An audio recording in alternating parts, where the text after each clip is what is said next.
Hello अनि नमस्कार सबैजनालाई। मेरो नाम अर्पण राई। म भोजपुर नेपालबाट र अहिले चाहिँ म स्टुडेन्ट भिजा मार्फत यो जर्मनीको पोस्दाम स्थित university of Europe for applied साइन्समा एमएससी सफ्टवेयर इन्जिनियरिङ अध्ययनरत छु।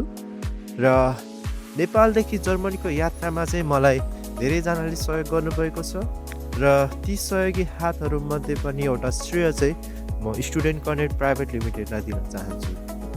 स्टुडेन्ट कनेक्ट मार्फत चाहिँ तपाईँहरूले आइएल्स प्रिपरेसनदेखि लिएर choosing the right place counselling, visa processing counselling, documentation प्रोसेसिङमा हेल्प र प्रि डिपार्चर काउन्सिलिङ, जसले गर्दा चाहिँ तपाईँ एब्रोडमा आएपछि के गर्नुपर्छ त्यो सबै कुराहरू थाहा पाउन सक्नुहुन्छ भने र यहाँ तपाईँले जर्मन ल्याङ्ग्वेज कोर्सेसहरू पनि तपाईँले पाउन सक्नुहुनेछ। र यदि तपाईँहरू पनि म जस्तै आफ्नो एब्रोड जाने सपनालाई साकार गर्न चाहनुहुन्छ भने चाहिँ स्टुडेन्ट कनेक्ट प्राइभेट लिमिटेडलाई एकचोटि भिजिट गर्नुहोस् र अनि त्यहाँ काउन्सिलिङ लिनुहोस् र मलाई लाग्छ तपाईँहरूले आफ्नो एब्रोड जाने सपना चाहिँ त्यहाँबाट स्टार्ट गर्न सक्नुहुनेछ। हस् त, धन्यवाद।